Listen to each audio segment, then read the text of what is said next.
media right now. It's what's the pop culture phenomenon. And if comic books are a counterculture business, which it was for so long, and if the culture is nostalgia, then what does comics become? We should be working against the grain, not with the grain. Welcome back to Thinking Critical. Today I'm going to talk about the recent images DC Daily released on their Twitter account. There's been a fair amount of consternation among DC readers, including myself, regarding the new Ultimate Timeline publisher Dan DiDio mentioned at New York Comic Con. So what does this all mean in regards to DC's upcoming Summer 2020 event and the rumored 5G initiative? My good friend Perch from Perch on Comics joined me for a discussion regarding these very subjects. First, I'm going to read Tyler Murphy's CBR.com article covering the leak. Then, I'll give a few brief thoughts on the image.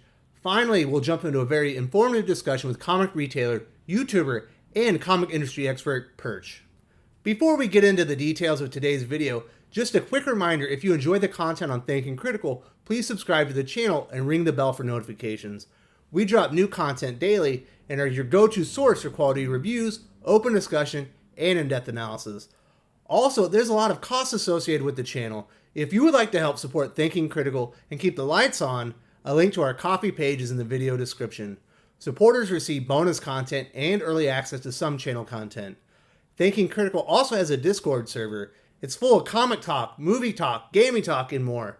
Plus, most of the comics aficionados are there, and it's the best way for us to communicate and interact with the comic community. The new Discord server invite is also in the video description. Now, let's get into today's comic industry news. CBR.com reports Dan DiDio's planned DC Comics Ultimate Timeline has made its way online. An image of the timeline was shared on Twitter by the official DC Nation account.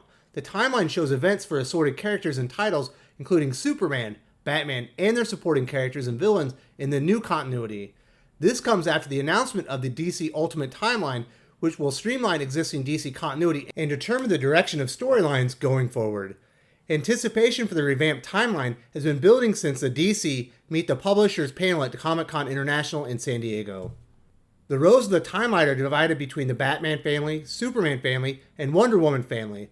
Columns are categorized by specific events, with the JSA logo under the G1Y3 header and Freedom Fighters and Star Squadron logos under G1Y5. Events under the Batman family include the marriage between Thomas and Martha Wayne and Bruce Wayne's birth. The destruction of Krypton and Kal-El's rocket crashing in Smallville are found in the Superman family. And the Wonder Woman family has her comic debut, her addition to the JSA, and retreat to Themyscira following an atomic bomb drop. We're trying to organize our stories in a comprehensive way, DiDio said during the panel. This will be the basis of all DC Comics for the future. We don't know what the future is, but what's happening right now is a high level of planning. What we've done is identified the generations of DC Comics. We're introducing aspects of our history back into it. What you see right now is a story that will be consistent. This seems like an impossible task to me. No matter how hard they try, it's unmanageable to fit all, let alone most, of DC's storytelling into one coherent timeline. There are just too many stories spanning over 80 years at this point. I can't imagine this going over well with DC's longtime reader base either, who are basically the only people that are going to find this new Ultimate Timeline interesting to begin with. This new Ultimate Timeline may be easier for newcomers to consume, but why would they care until they start reading? Although I will admit, this should make it easier for new readers to find the stories that are related to or continue on where they jumped in. I honestly don't think that's enough value add to annoy DC's veteran readers who are the core of their audience. We still have yet to hear how this exactly fits in with DC 5G, but judging by the response to YouTube videos and articles, it's basically not wanted. In my experience, both DC and Marvel's marketing departments are completely inept. The best way to introduce new readers to the product is existing readers spreading the word about the characters and stories they love. DC 5G is likely to have the exact opposite effect and cause more readers to exit DC and look for new alternatives. Those are my quick thoughts on the Ultimate Timeline. Now let's hear from comic retailer, YouTuber, and comic industry expert Perch and his thoughts on DC's Ultimate Timeline and what readers can expect moving forward. With me today is Perch from Perch on Comics. How are you doing, brother? Hey, doing great. How about yourself? Not too bad. We had the recent leak of the G1 screen cap from DC that they released through DC Nations. What was your initial reaction to that image? I mean, I see it as an approach, and I look at that image, and it can go a lot of different ways of how people are going to ultimately have that build kind of their line or their universe. But at the end of the day, I see it as a streamlining and a way to get the DC universe to make a little bit more coherent sense to somebody coming in new to the line. And I see it more than anything as preparation. And what I mean by that is, AT&T is certainly going to start to maximize that IP. They're going to start to make more movies, make more titles and more comics and things. And their goal is to, infuse into their streaming service and everything else. So there's going to be a lot of people coming into comics. And what they want to do, in a similar way to what Marvel did in the early 2000s, is create a nice method for people to come in and be able to consume these comics. Now, unfortunately, in doing so, it is certainly going to anger a lot of old-time fans who have their own kind of views of how continuity is put together. And DC is going to have to kind of fit these different elements in a way that won't make a lot of sense to long-term fans. And I think that will be frustrating for people. But I think at the end of the day, it's not an attempt to kind of do anything any more sinister than just streamline their universe for fans. So, as a comic retailer, do you think this is going to help things when you have new customers come in? Do you think this is a hindrance, or is it a little bit of both? It's a little bit of both. It will help if there's more behind this, meaning, great, you streamline your universe, you have some clear generations, you have some eras that you're going to jump off that will certainly lead to graphic novel sales and being able to dip in and tell stories in those different areas. That's all great. But the trick is, along with that, you've got to have the marketing and you've got to have the push to actually get those new people in to see that. Where it will go wrong and where it will be a hindrance is if they put out this new continuity, this new kind of vision of their future, and then they do no outreach to new customers. And so then it becomes cramming this new continuity and this new vision to existing fans who are going to be reluctant to take it. Or at least they'll take the stuff by the top tier artists and they'll kind of do what they've always done, but there'll be an irritation that once again it's chipping away at the foundation of what they understand about the universe. So if it brings in a lot of new fans, new customers, new people who are ready to consume the comics, then I think even the old time fans, the older fans, will appreciate the fact this business is growing because there's just more in it for everybody. But so that's the wait and see aspect. Great. It's nice that you have a new timeline, new streamlining of your continuity, some marketing that's going to go along with that. All wonderful. Who are you going to sell it to now? That's the big question. Also, we've only seen the generational material, and it's kind of broken down into each superhero and then by events, just to make it a little bit more easily consumable. But there's 4 generations of material and, essentially 80 years worth of stories. Do you think they're actually going to be able to compress it down into a digestible format that readers are going to be able to easily go in there and see maybe the timeframes that they want to read? So as a fan, no, I don't think they'll pull that off. A longer term fan, I think a lot of people will get frustrated with this kind of wedging together things that don't make sense. And the problem with comics always, and Marvel's had this for a long time, is that the continuity and the timelines just don't make sense. If you really sit there and try and think about it, you're like, wait, Iron Man was Tony Stark was in Vietnam. How does that work exactly? I mean, this stuff, if you really think about it, doesn't make sense. And so what DC will do is sweep a lot of that under the rug. They'll change some of the histories to kind of fit these new generation gaps and tell stories in there. And so if you're a long-term fan, that's going to be frustrating.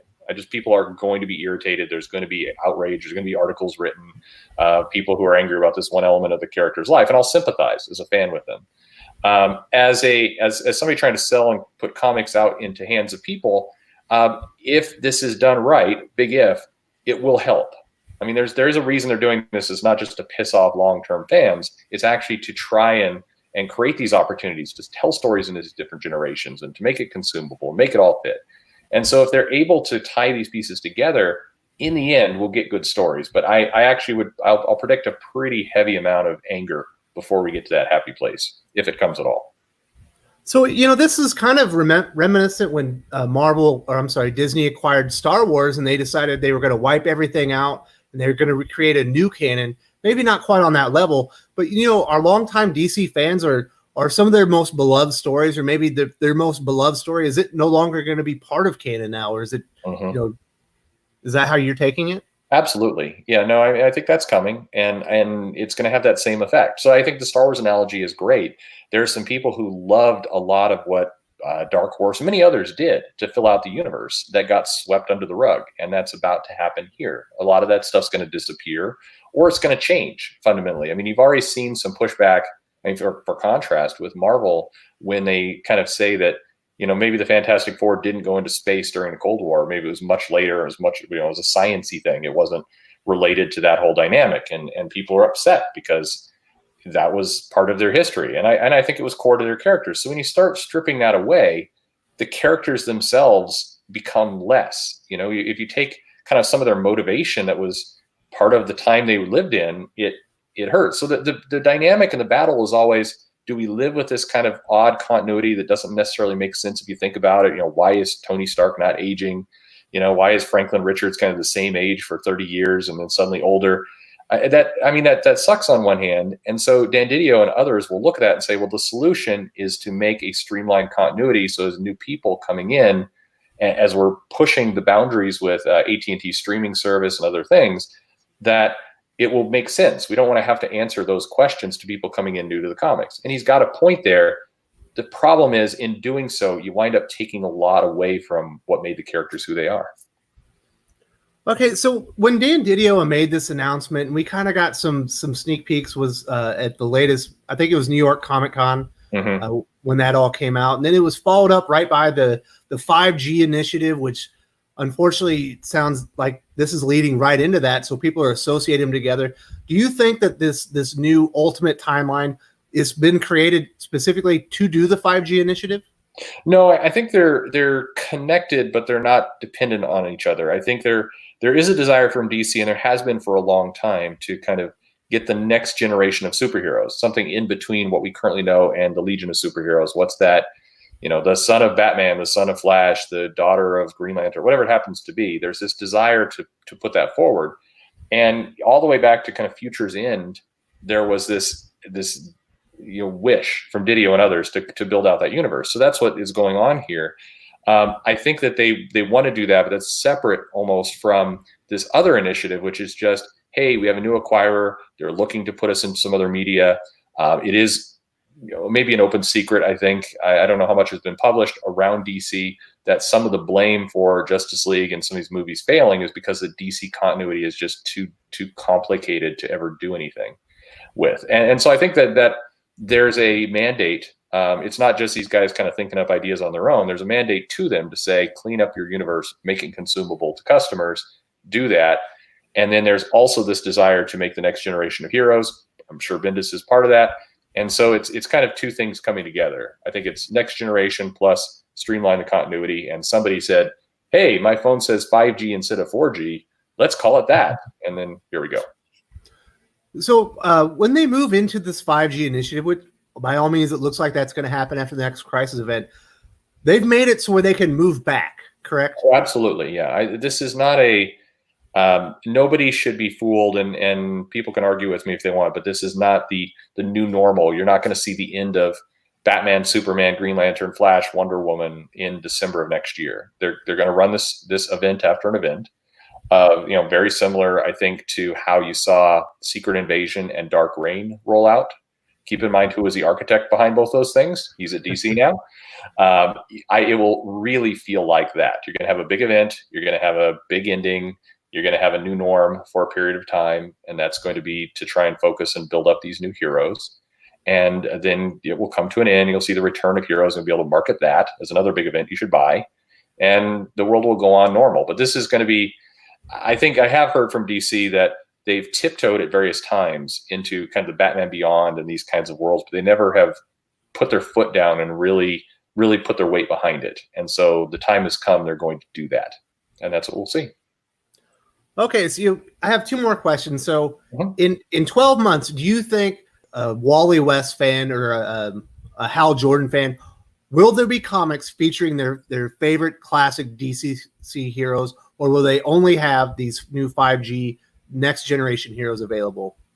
So it's kind of a cheat. I know the answer to that definitively.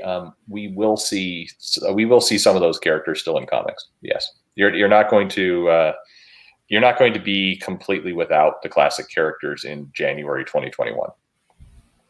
Well, I can say that with 100%. Take it to the bank. Not as a guess. No, it's an interesting time. This period that DC is going through is you could argue from a marketing standpoint it's necessary. From a fan standpoint, the odds of it going poorly are much higher than going right. And unfortunately, when you take these steps where you rewrite somebody's history, like the New 52 did, you have to either kind of really bend over backwards and do odd things to restore, or live with it. And DC is going to live with it. They're just going to move forward and hopefully not disrupt too much in the process. Do you believe once 5G is over that there will be a complete reboot of the DC universe, a la New 52, a la Rebirth? Are they going to do it over again? No, I don't. No, I don't see that happening. And again, I think I've heard enough about this topic from the source. You're not going to see a New 52 style reboot. What you will see is some new opportunities for storytelling in this kind of new vein with these new characters that can continue. But you will see characters adapting and living in this new reality. And the whole idea behind the crisis is to will be to kind of solve some of the problems in the past, not necessarily change them, if that makes any sense. It's kind of hard to describe. It's more of a cleanup than a change. And the cleanup to many old time fans will feel like and be a change, but it's different from what New 52 did, which was a wholesale change. Right, well, thank you very much for joining me today, Comics Perch, and I really appreciate the information. Yeah, absolutely. I think fans should go into this skeptical, but with an open mind, understand why they're doing this. That won't make it right, but it's not going to be the end of all times. Thank you, brother. Thank you. If you enjoyed this video, please give it a like. I would appreciate it very much. It helps us attract more views for the channel. Subscribe for future commentary, comic book news, and reviews. And don't forget to ring the bell for notifications. If you want to talk comics, movies, and much, much more, you can follow me on Twitter at Wes_from_TC. With that, Salamat Po, and I'm out.